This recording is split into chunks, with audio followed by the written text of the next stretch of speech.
আজকের পরিবেশটা অনেক সুন্দর ছিল। কে আপনারা? আপনি আমাকে থামাচ্ছেন, কি সমস্যা আপনাদের বলেন? সারাদিন চেষ্টা করে বন্ধু, তুমি আমাকে ধরতে পারবা না। বন্ধু, তোর বিয়ার ফুল ফুটে গেছিলে।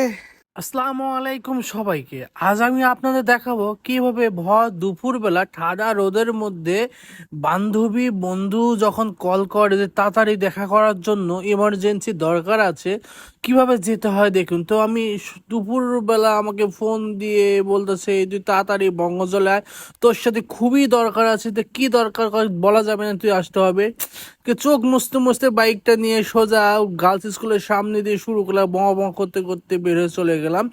যাচ্ছি আর চারিপাশে দেখতেছি এরা কোথায় আছে কোথায় আছে কোথায় আছে। তো কি করবো, আর যাই বঙ্গজলে যাই। তো দুপুর বেলা গোটা রাস্তা ফাঁকা, তো ভঁ ভঁ করতে করতে আমি চলে যাচ্ছি বঙ্গজলের রাস্তায়, ঢুকে পড়লাম। চারিদিকে দেখতেছি কোনো লোকজন নাই, মধ্যে শুধু আমি একা গাড়ি নিয়ে বের হয়ে যাচ্ছি এটিএমের মতন। তো সামনে দেখি অটো বোমা এসে ঢুকাই দিচ্ছে, মধ্যে রাজবাড়ির মধ্যে ঢুকে গেলাম, সাঁই সাঁই করে ঢুকে গেলাম। তো এখানে আমাদের নাটোরের পাগলা রাজা বসবাস করতো, তার রাজবাড়িটা নিজের হাতে সে দাঁড়িয়ে থেকে তৈরি করছে। আর এত সুন্দরভাবে ডিজাইন, যা মনোমুগ্ধকর পরিবেশ। এখানে আসলে বিকেল বেলা আপনি বসে থাকলে আপনার মনটাকে একদম ফ্রেশ করতে পারবেন। মানে যত দেখবেন ততই আরো দেখতে সুন্দর মনে হবে, আর এত সুন্দর করে ডিজাইন। তা আমি মনে হয় এই ডিজাইনের পরে কোনো ডিজাইন দেখছি আর কি। একবারে সোজা যখন আপনি যাবেন সামনে দেখতে পাবেন রাজাদের যেখানে বসে থেকে বৈঠক করতো, এটা হলো বৈঠকখানা।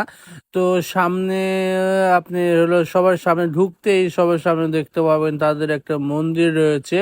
এখানে তাদের ধর্মীয় কাজ করা হইতো। এই পাশ দিয়ে ভিতরে যাওয়া যায়, এই পাশ দিয়ে সোজা আমি তাদেরকে খোঁজার জন্য যাচ্ছিলাম আর কি।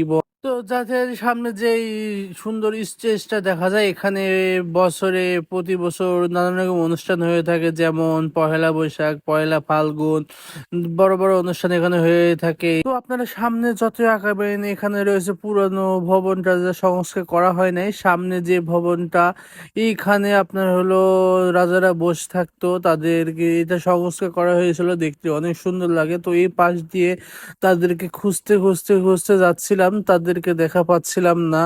তো বঙ্গজলে অনেক বছর ধরে যাওয়া হয় না, তো আজকে যাচ্ছিলাম। তো এখানে গেলে মনটা অনেক খারাপ হয়ে যায়, সব কাপল কাপল দেখি।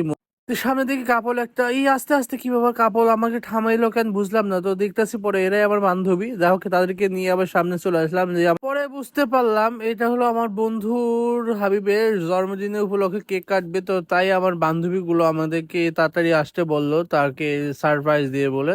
তো তাদেরকে নিয়ে একসাথে বঙ্গজলে সার্ভিস করলাম। আমার বান্ধবী কেক কেটে প্রথমে বন্ধুকে না খাওয়াই দিয়ে বান্ধবীকে খাওয়াই দিচ্ছে, আবার বন্ধুকে এখন খাওয়াই দিচ্ছে।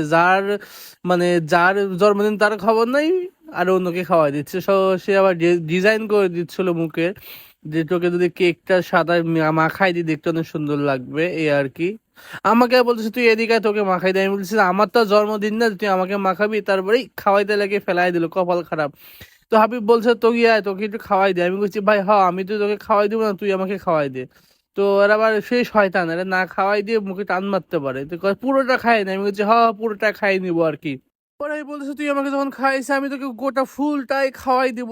দিয়ে বলতেছে এদিকে নিয়ে আয়, একটু ক্যামেরায় ধর। আমি বন্ধু কিভাবে ফুলটা খায় দেখ, এত সুন্দর গোলাপ ফুল, তোরা তো খাইতে বললি না, আমি পুরো গোলাপটা খাওয়াই দিলাম।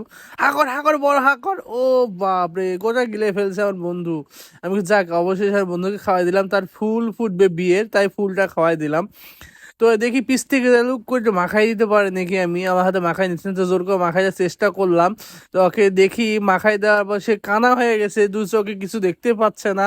কয় আমি দেখতে পাচ্ছি না, আমি দেখতে পাচ্ছি না, আমাকে হেল্প কর।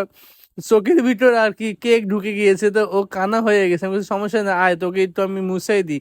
ও সে শিয়ানেই বলছে যে আমাকে মাখাই দিতে নেই, অভিনয় করছে, আমি তো জানি না। তো আমি দৌড় মারলাম, যাক অবশ্যই আমাকে ধরতে পারেন, আমি এমন দৌড় দিয়েছি। তো বন্ধু আমাদের সবাইকে পান খাওয়াচ্ছে, কারণ সবার মুখে শুনি এই বঙ্গজলে পানটা অনেক সুন্দর। তো আমিও কি করব, আমিও পানটা খাওয়ার চেষ্টা করলাম। মানে হ্যাঁ, খেয়েছি, অনেক সুন্দর লাগছে পানটা। আমার বান্ধবীর আবার কি কি মার্কেট করতেছে, কি কি দেখতেছে দেখুক। তো আমি কি করবো, আমিও ভিডিও করে গেলাম। তো কেমন লাগলো আমার ভিডিওটা, যদি ভালো লাগে অবশ্যই আমাকে কমেন্টে জানাবেন, যদি পারেন তো শেয়ার দিয়ে দেন। ভালো থাকেন, আল্লাহ হাফেজ।